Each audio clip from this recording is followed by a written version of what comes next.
Selamat pagi. Silahkan memulai untuk morning report dimulai yang jaga hari Jumat. Silahkan singkat saja karena kita harus membacakan atau mendiskusikan 3 kasus di Jumat, Sabtu dan Minggu ya. Silahkan dimulai untuk presentasinya. Selamat pagi dokter dan teman-teman semua. Izin untuk memulai untuk presentasi yang pertama dari tim jaga IGD Jumat 29 September 2023. Berikut identitas pasien, nama IKL, umur 62 tahun, laki-laki, tanggal MRS adalah 20 September 2023. Dan keluhan utama nyeri perut, riwayat penyakit sekarang, pasien mengeluh nyeri pada perut yang dirasakan sejak 3 hari terakhir. Nyeri dirasakan pada ulu hati hingga perut bagian tengah. Nyeri dikatakan bersifat hilang timbul. Pasien juga mengeluhkan rasa mual kadang-kadang, namun tidak didapatkan muntah. Mata dan badan pasien disadari menjadi kuning sejak 1 bulan yang lalu, yang memberat sejak 1 minggu terakhir. Demam tidak ada, BAK positif dengan warna kuning pekat seperti teh, BAB-nya normal, keluhan sesak tidak ada, makan dan minum dalam batas normal, penurunan BB 10 kg dalam 3 bulan terakhir. Kemudian pasien telah dirawat di RSUD Bangli sejak 22 September 2023 karena gula darah tinggi, demam tinggi disertai mual dan lemas. Riwayat penyakit dahulu, riwayat DM positif, hipertensi positif, penyakit jantung disangkal. Riwayat alergi makanan dan obat-obatan disangkal, riwayat operasi juga disangkal. Berikut riwayat pengobatan pasien. Kemudian riwayat penyakit keluarga, riwayat sistemik kronis pada keluarga disangkal, riwayat sosial, aktivitas sehari-hari pasien tergolong ringan sedang sebelum sakit, riwayat merokok dan mengkonsumsi alkohol disangkal. Kemudian pada pemeriksaan fisik ditemukan status pasiennya dan umumnya sakit sedang dengan tekanan darah 130/80 mmHg dengan heart rate 80 kali per menit, respiratory rate 20 kali per menit, saturasi oksigen 96% on room air. Suhunya adalah 36,7 derajat Celcius. Untuk status generalis, pada kepala ditemukan normosefali, kemudian pada mata ditemukan sklera ikterik positif pada mata kanan dan kiri, kemudian pada kulit ditemukan kulit ikteros. Kemudian untuk status lokalisnya pada regio abdomen dari inspeksi ditemukan adanya jaundice. Kemudian pada palpasi ditemukan nyeri tekan yang positif pada regio epigastrium dan umbilikal. Kemudian pada rectal autopsy ditemukan TSA kuat, ampula tidak kolaps, mukosa licin dan tidak ditemukan massa. Kemudian pada handscon ditemukan feses dengan darah tidak ada. Kemudian berikut merupakan foto klinis dari pasien.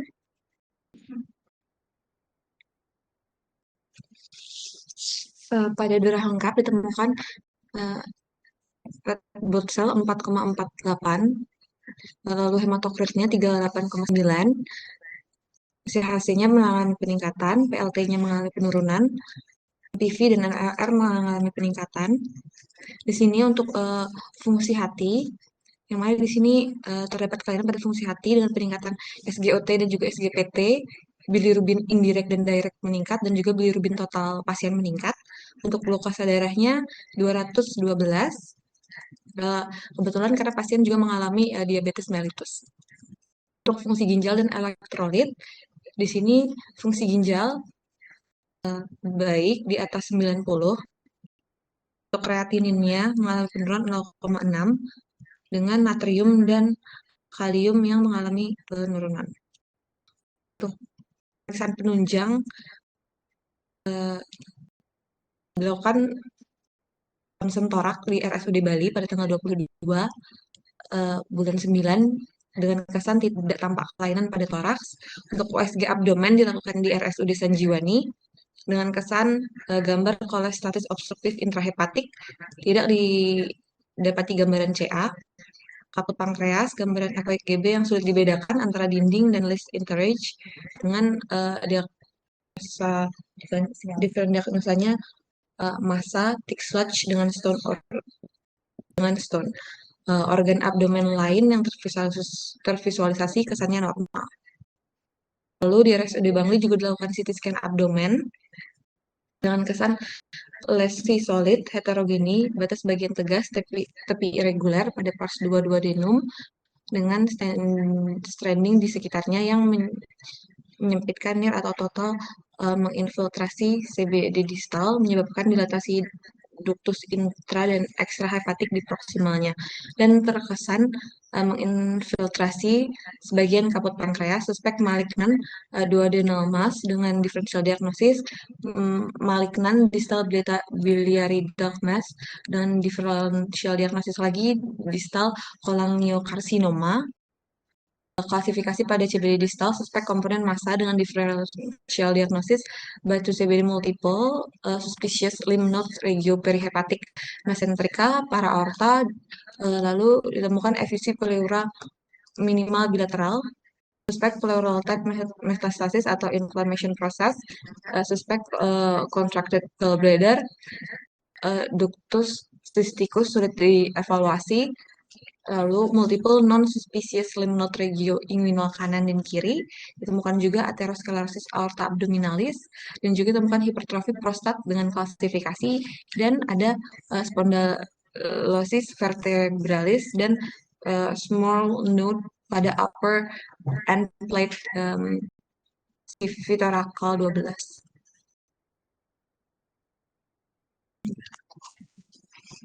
Assessment obstructive jaundice. Yang pertama, pasien mengalami obstructive jaundice at causa suspek cholangiocarcinoma dengan differential diagnosisnya CA pankreas, suspek severe cholangitis grade 3 Tokyo Guidelines. Lalu yang kedua, suspek contracted gallbladder. Yang ketiga, hiperbilirubinemia 6,01, suspek inflamasi kronis. Untuk planningnya, pasien diberikan IV FDN ACL 0,9%, dextrose 5% per 24 jam, dengan pemberian antibiotik berupa ceftriaxone 2 gram tiap 24 jam IV. Lalu pasien diberikan anti nyeri berupa petidin 50 gram tiap 12 jam intramuskular. Pasien diberikan paracetamol 500 mg tiap 6 jam. Lalu dapat dikonsulkan ke tes interna. Cek lab fungsi hati lengkap, cek amilase lipase, cek faal darah, cek CA199, dan dilakukan MRCP. Prognosis.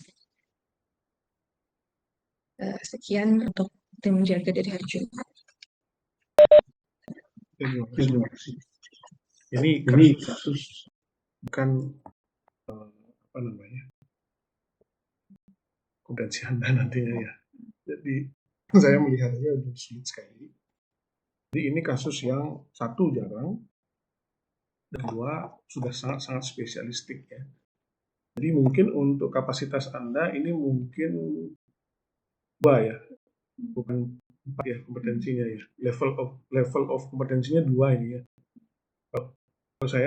Kalau saya memberikan waktu pembelajaran itu saya akan melihat level kompetensi. Untuk adik dokter muda, saya kira ini nice to know aja. Mungkin 2 ya, 3 pun enggak. Jadi ini cukup tahu dan kemana akan mereferal gitu. Kasus ini yang ya, saya tidak membayangkan Anda bisa sampai melakukan CT scan tidak. Yang Anda bisa temukan di UGD kira-kira sampai klinis apa jaundice saja ya. Klinis jaundice saja Anda temukan. Nah, ini pun juga sebenarnya tidak emergensi lewat UGD. Setuju nggak? Ini rujukan dari rumah sakit tipe B, tipe B ya, ke kita yang level A, tipe A. Jadi ini sebetulnya boleh dikatakan ini false emergency. Ini harusnya masuk lewat poliklinik ya. atau kalau tidak bisa poliklinik mungkin langsung ke ruangan, bukan melalui emergensi rujukannya. Jadi pasien dengan jaundice itu bisa biasanya akan jatuh ke ruang jaga di dalam biasanya, ya. Bukan jatuh ke bedah. Tapi ini karena curigai suatu kolangiokarsinoma, maka memang bisa yang merawat bisa dari bedah maupun dari penyakit dalam.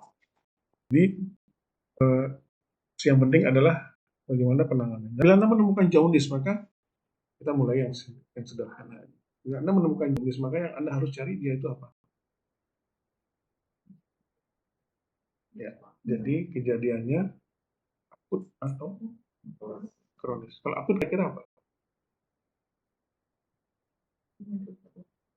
Kalau akut kira-kira ada demam, ada kuning dengan cepat, maka itu infeksi ya.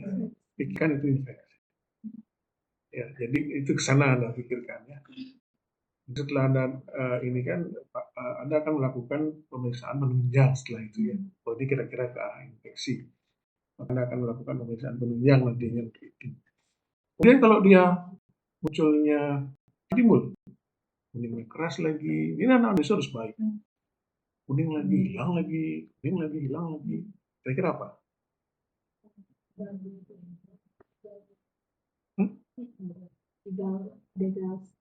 Ada gallstone, benar ya. Jadi karena batu itu tidak selalu menyumbat langsung ya. Tersumbat, lolos lagi, tersumbat, lolos lagi. Nah, itu kira-kira batu. Tapi kalau yang kronik progresif, cancer, pikirkan bahwa itu neoplasma. Kesana aja arahnya ya. Kesana aja arahnya. Pada pada cancer itu pasti prosesnya lebih dari 3 bulan biasanya ya. Ini pelan, kemudian makin keras, maka itu pikirkan cancer. Ya. Kira-kira organ apa aja Anda pikirkan kalau cancer? Pankreas bisa. Kenapa pankreas? Tekan apa? Struktur yang mana nih?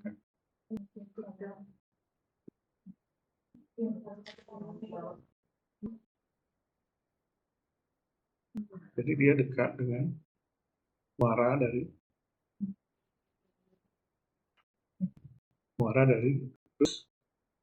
pedocus ya.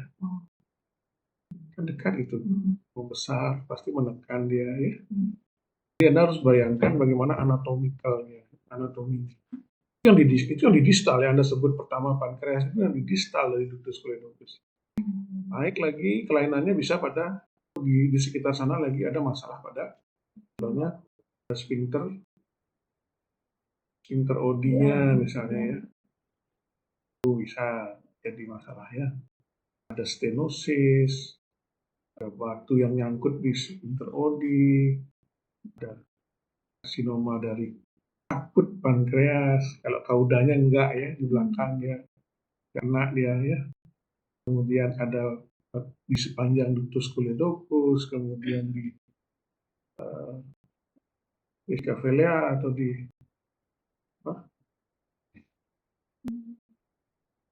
kandungan empedunya ya, atau intrahepatal. Semua itu memberikan gejala yang berbeda tergantung level obstruksi. Ya. Yang ini kolangiokarsinoma, Anda curiga itu ya, saya aja tidak kompeten untuk menangani kasus ini ya, bidang saya. Paling tidak Anda tahu apa itu kolangiokarsinoma. Apa dulu ya? Paling tidak itu aja dulu biar paling tidak biar Anda mengerti apa itu kolangiokarsinoma.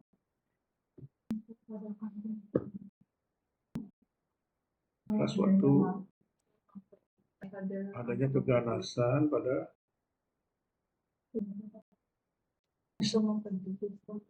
sistem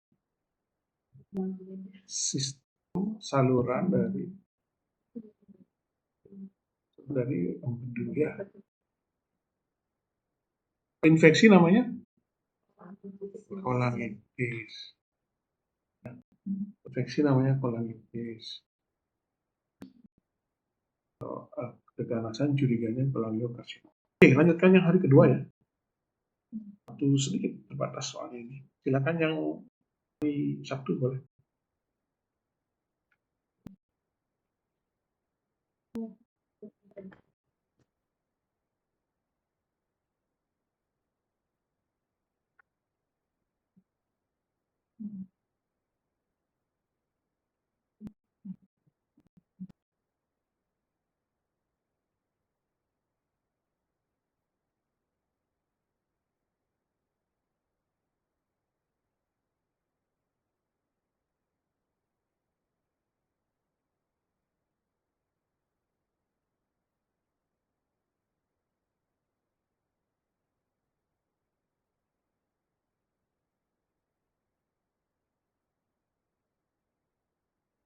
Ya, silakan. Sudah. Ini belum slideshow ya. Yang Sabtu ya.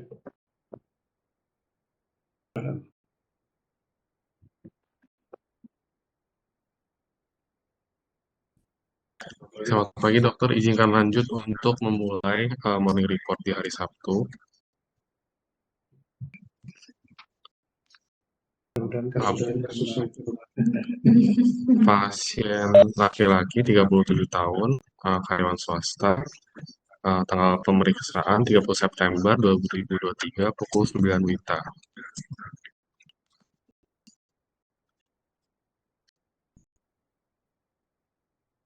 Keluhan utama, pasien nyeri pada panggul kiri. Pasien sadar datang ke IGD RSUP Prof. Ngurah diantar oleh ambulans dengan keluhan nyeri pada panggul setelah mengalami kecelakaan kerja 30 menit sebelum masuk rumah sakit. Panggul dikatakan menetap dan dirasakan seperti ditusuk-tusuk. Nyeri panggul dirasakan sangat mengganggu karena masih dirasa nyeri pada saat pasien istirahat dan tidak membaik dengan apapun. Nyeri memburuk setelah pasien bergerak. Dua kaki tidak bisa digerakkan karena kaku, keluhan pingsan, mual muntah di sangkal. Pasien awalnya dirawat di orto, namun karena telah dilakukan pemasangan urin kateter, terdapat hematoria pada urin bag, pasien dikonsulkan ke urologi. MOI pasien bekerja di proyek bangunan dan membersihkan mesin pengaduk semen, lalu tidak sengaja menyalakan mesin pengaduk dan jatuh masuk terputar di dalam mesin pengaduk semen. Riwayat penyakit dahulu sistemik di sangkal, riwayat alergi tidak ada, riwayat alergi makanan, obat-obat di sangkal, pengobatan tidak ada mengonsumsi obat apapun sebelumnya. Riwayat keluarga tidak memiliki penyakit sistemik, riwayat operasi juga di sangkal.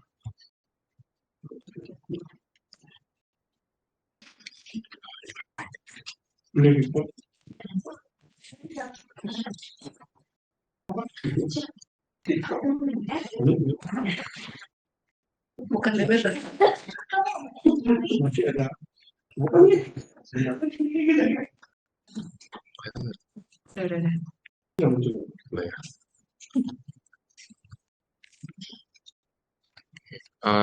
Riwayat personal dan sosial, bekerja sebagai tukang bangunan, tinggal bersama istri di rumah kos-kosan di Denpasar, riwayat merokok 15 tahun lalu, satu bungkus rokok dalam satu hari, tidak mengonsumsi alkohol. Primary survey, airway clear, breathing spontan, RR 18 kali per menit, saturasi 99, sirkulasi 88, tekanan darah 110/70, stability E4V5 M6, pupil isokor, refleks pupil positif, suhu aksila 36,5. Dalam pemeriksaan fisik di kepala, mata, leher, toraks, dan pulmo dalam batas normal.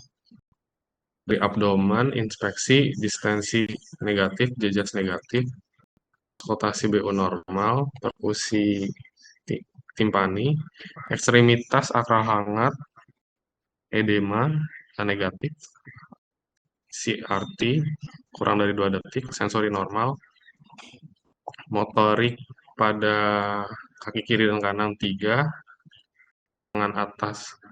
tangan kiri dan kanan 5. Status lokalis pada urologi, regioflank, katok CVA tidak dapat dievaluasi, teman negatif. Ditekan suprapubik positif, bulging negatif, regiogenital laki-laki, BAK via DK kateter warna merah. Sebelah adalah gambar dari urin. Pada pemeriksaan penunjang dilakukan foto pelvis AP. Ini foto pelvis dan ini adalah pelvis inlet dan outlet. Terdapat fraktur, complete displace mid os sacrum hingga os coccyx, komunitif displace pada ramus superior dan inferior os pubis sinistra, os ischium hingga acetabular roof sinistra, fraktur complete displace pada ramus inferior os pubis dextra, fraktur complete non-displace pada ramus superior os pubis dextra, diastasis symphysis pubis, soft tissue swelling regio pelvis. Dilakukan juga uretosistografi,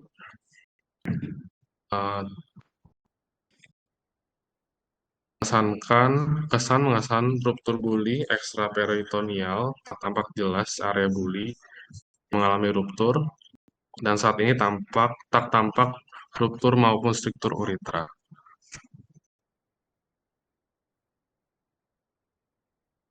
Ada pemeriksaan darah lengkap, didapatkan pasien anemi,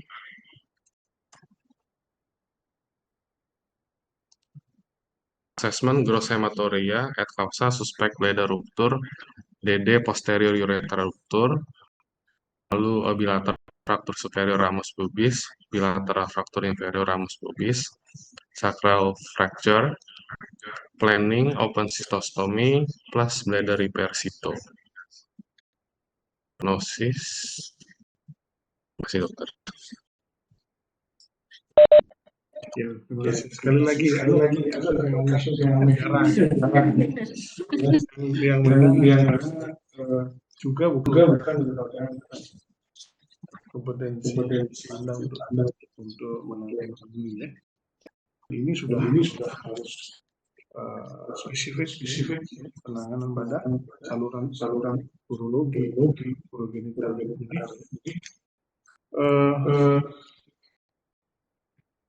seandainya Anda berada di suatu yang tidak punya fasilitas pemeriksaan, maka ketika menemukan pasien dengan MOI seperti itu, mode of injury, ya, mechanism of injury seperti itu, maka apa yang Anda pikirkan?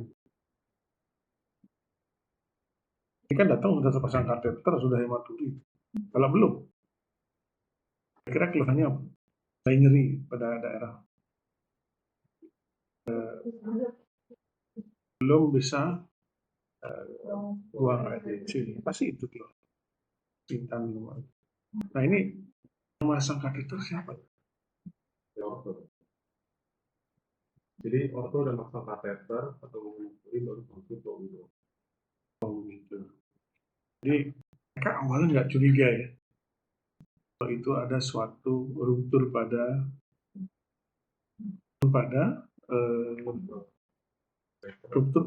saluran urogenital.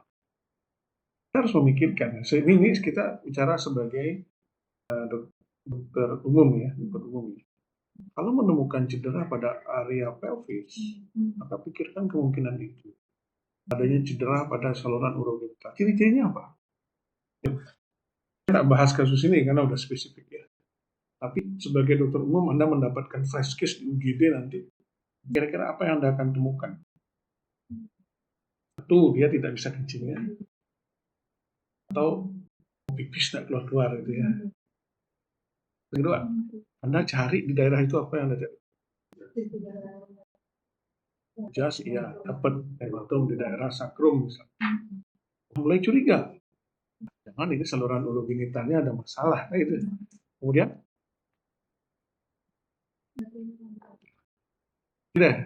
ciri ruptur pada uretra. Pemeriksaan fisik yang bisa Anda dapatkan pada ruptur uretra. Ada laki ya. Kalau uretra perempuan kan cuma 4 cm, jadi jarang kali kena uretra laki-laki. Maka ada yang namanya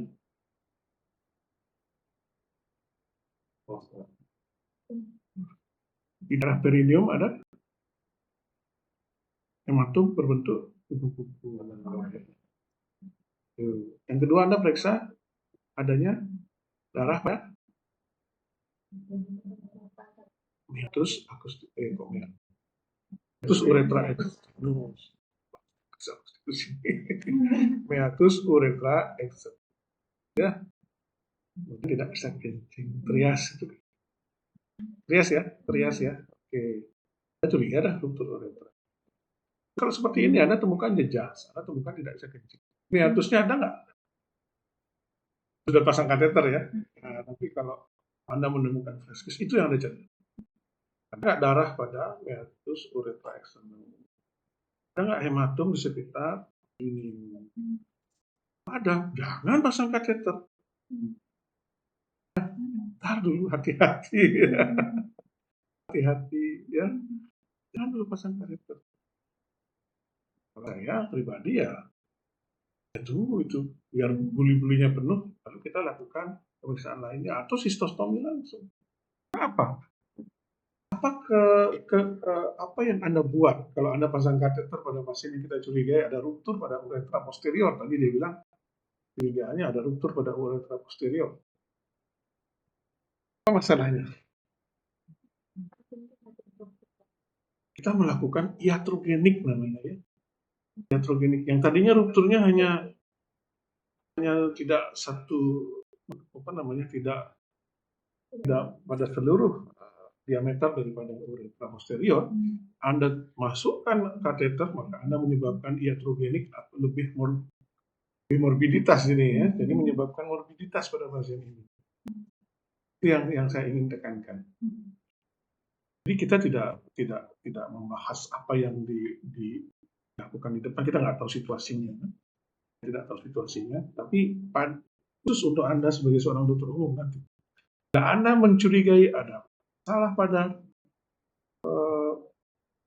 saluran urogenital bagian bawah dalam hal ini uretra, jangan dipasang.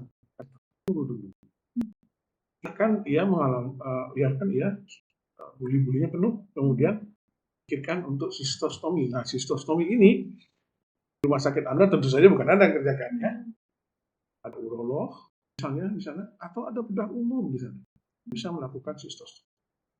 Kita tidak merusak uretra. Kenapa? Kenapa kita tidak lakukan pemasangan kateter? Satu, menambah cedera pada uretra. Sekali cedera uretra maka morbiditasnya panjang sekali. Ya. Distrik bahkan uretra itu kalau luka bagaimana? Akan timbul dengan paru. Stenosis uretra. Pernah melihat orang membebaskan stenosis pada uretra? Morbiditasnya. Setiap orang pernah ketemu orang yang melakukan clean catheterization sendiri gara-gara struktur uretra? Wah, morbiditasnya tidak kebayang. Jadi jangan menambah derita pada pasien. Jadi kita tidak melakukan pemasangan kateter. Kita melakukan justru sistostomi. Sistostomi justru tidak membuat morbiditas separah kalau kita terjadi. Jadi cedera uretra yang ditakutkan adalah struktur uretra. Penanganan struktur uretra itu biasanya akan kambuh-kambuhan. Sekarang dibebaskan strukturnya sekian bulan, sekian tahun lagi, nggak bisa kencing lagi, bolak-balik pasiennya. Itulah yang kita hindari. Hal inilah yang mungkin tidak nyampe di pikiran banyak pendidik ya, sehingga saya pribadi saya akan menekankan pada Anda. Nah, Anda curiga ruptur uretra, jangan lakukan pemasangan kateter. Itu pesan, message pada kasus ini. Mengenai penanganannya, ya kalau ruptur buli sering nggak? Ruptur buli lebih jarang ya, lebih jarang. Tapi ruptur buli seharusnya, apalagi dibilang ekstraperitoneal, apa itu ini. Di buli itu ada dua bagian ya, bagian yang peritoneal dan bagian yang retro. Di bagian yang peritoneal, maka dia akan menimbulkan peritonitis, ya. Laparotomi jawabannya untuk melakukan repair buli. Kalau dia retro, ya kita harus lebih ini lagi, mungkin melakukan suatu repair yang lebih dibuktikan dengan penunjang. Ya. Kita tak bahas kasus yang itu karena itu terlalu jauh dan terlalu spesifik untuk Anda. Tidak Anda tahu mana Anda curiga sebenarnya suatu ruptur pada saluran kongenital bagian bawah. Ya. Oke, saya kira waktu kita sudah berlebih. Kasus itu lagi apa?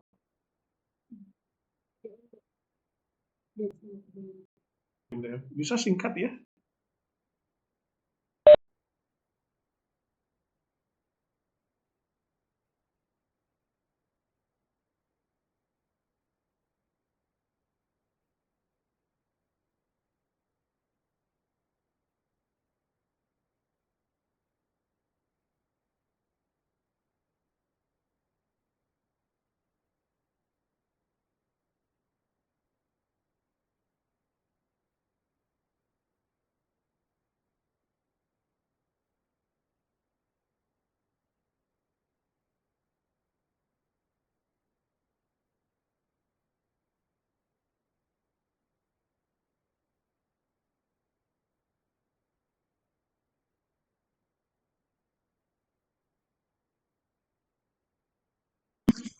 Selamat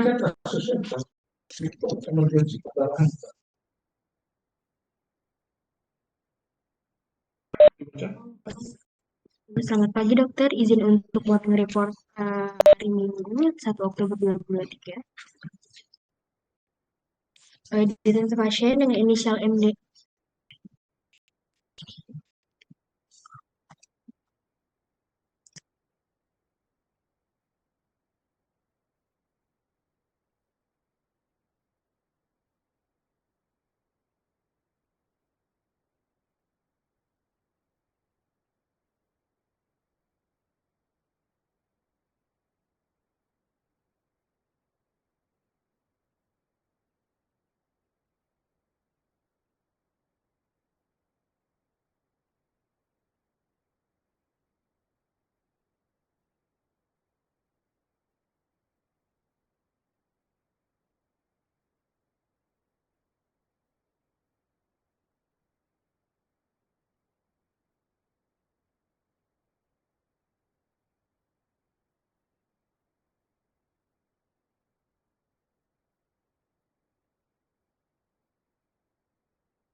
Maaf dokter, izin melanjutkan dengan identitas pasien inisial S, jenis kelamin perempuan, umur 53 tahun,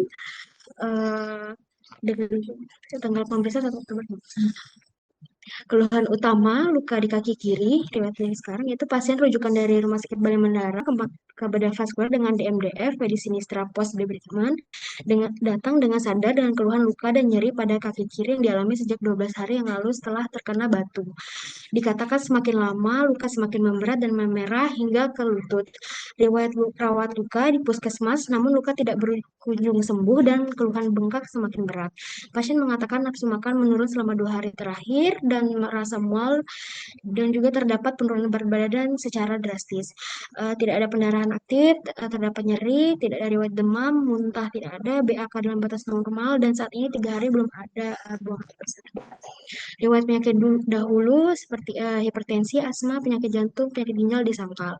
Riwayat alergi, obat dan makan disangkal. Riwayat operasi, riwayat debridement, pos amputatum digiti 4 Vedi Sinistra di Rumah Sakit Umum Dharmayatnya tanggal 27 September. Untuk riwayat pengobatan sendiri, pasien di Rumah Sakit Bali Mandara sempat diberikan IVFD, dextrose 10%, metronidazole, ceftriaxone, omeprazole, paracetamol, kurkuma, dan albumin. Untuk riwayat penyakit keluarga sendiri, diabetes mellitus dialami oleh ibu dan kakak dari pasien. Riwayat persoalan sosial, pasien merupakan seorang ibu rumah tangga dan saat ini tidak bekerja. Pasien tidak memiliki riwayat merokok dan tidak mengkonsumsi alkohol. Untuk keadaan umum sendiri lemas, kesadaran kompos mentis, tekanan darah 110/70, dengan denyut nadi 87 kali per menit, laju respirasi 20 kali per menit, suhu aksila 36,7 dan SpO2-nya 97 Rupiah. Untuk status general sendiri dalam batas normal. Dari status lokasi sendiri pada regio extension inferior dextra, tampak luka faskiotomi kruris medial dan lateral, edema positif, adanya hiperemis,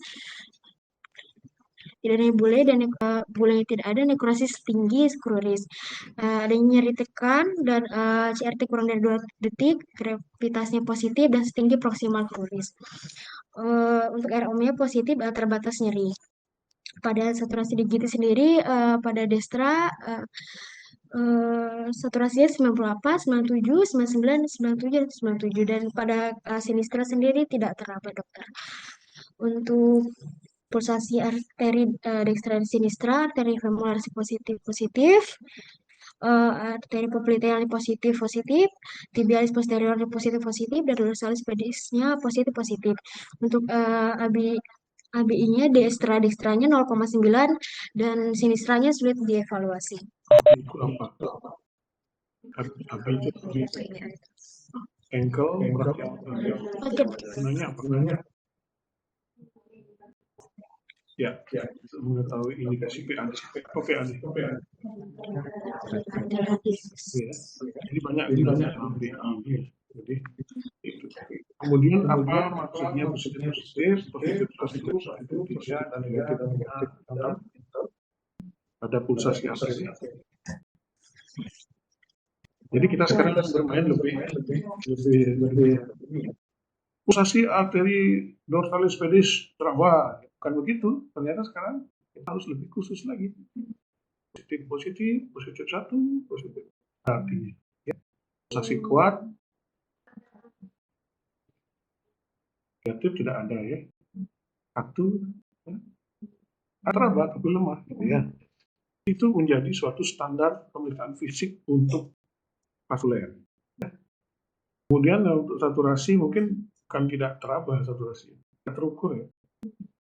Di alat saturasi itu kalau terlalu rendah dia tidak terukur atau tidak bisa didapatkan gitu ya. Lanjut.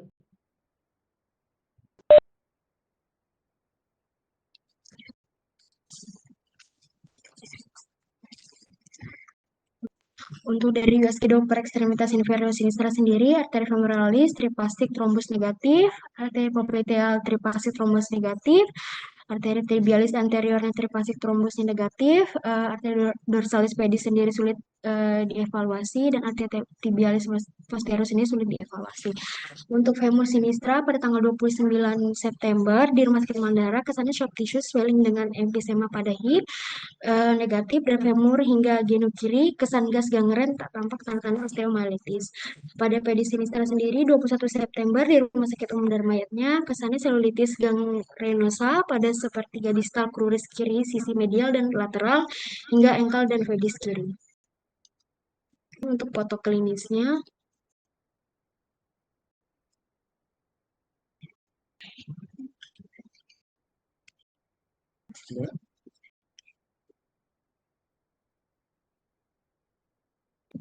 untuk pemeriksaan penunjangnya sendiri dari WBC-nya sendiri tinggi 15,64, dari profilnya sendiri 90/60,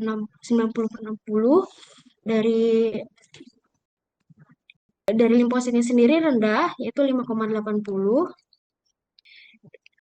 Dari hemoglobinnya sendiri terjadi trombositopenia atau dengan hasil 9,30 dan hematokritnya 28,70.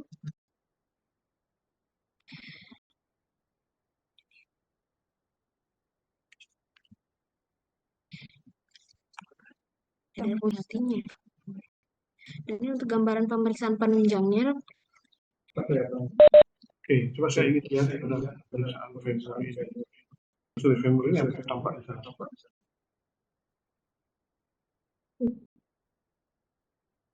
Ada fraktur. Ada fraktur ini. Kira-kira apa tujuan dilakukannya X-ray femur?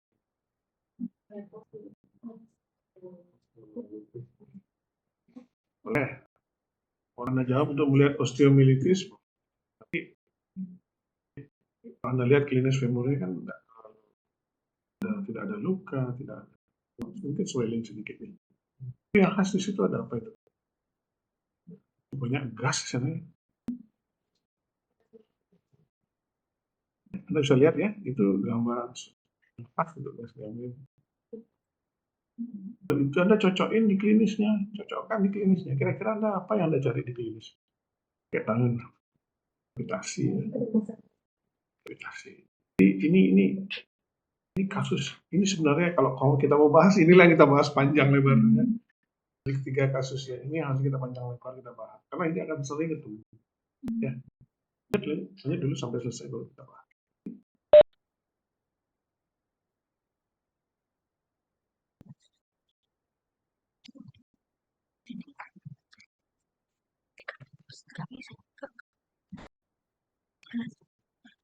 Gambaran X-ray krurisnya pada tanggal 1 Oktober 2023.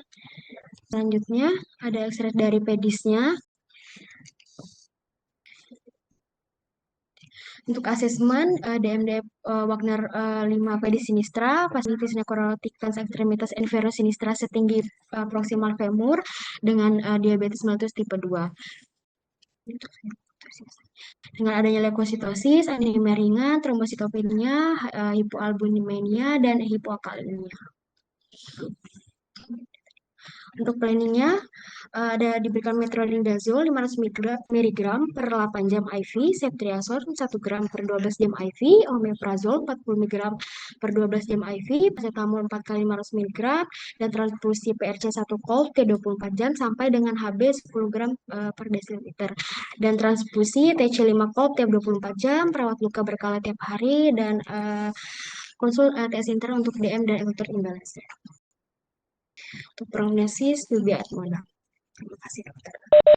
Jadi ini yang sebenarnya kita bahas ya. Dan kemungkinan Anda akan ketemu. Dan jadi luka awalnya hanya terkena batu saja ya, simple, tapi menjadi seperti itu. Jadi Anda jangan setiap Anda menangani luka harus pikirkan bahwa bagaimana pasien itu apakah punya komorbid ya. Jika Anda ketemu kasus luka dan pasien memiliki DM, maka Anda harus warning system Anda harus lebih kuat lagi ya. Karena seperti ini yang paling ditakutkan ya. Kira-kira kenapa menjadi jelek seperti ini? Masalah luka pada pasien dengan diabetes apa?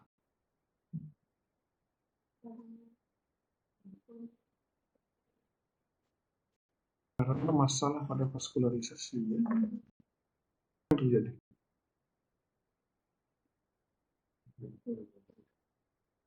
Pada pasien diabetes maka lebih mudah terjadi stenosis daripada penyumbatan pada arteri ya. Enggak? Bagaimana Anda bisa membedakan itu secara klinis?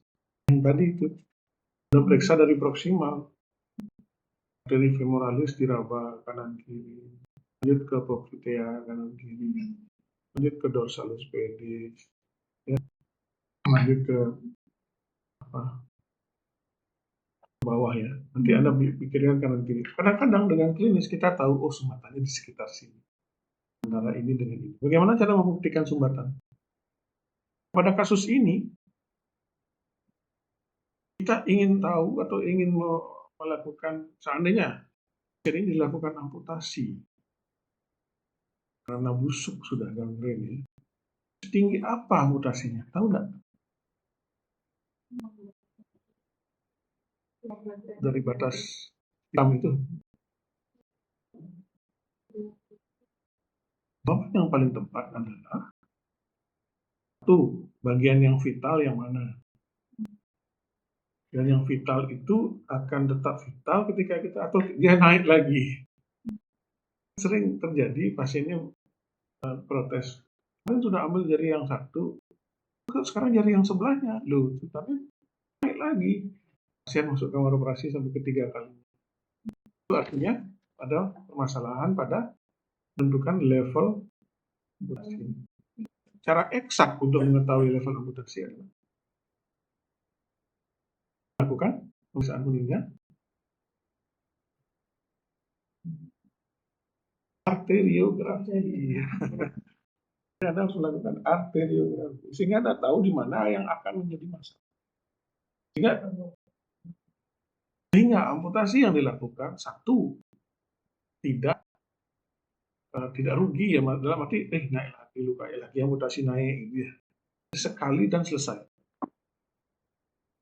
Lukanya cepat sembuh karena vaskularisasinya baik.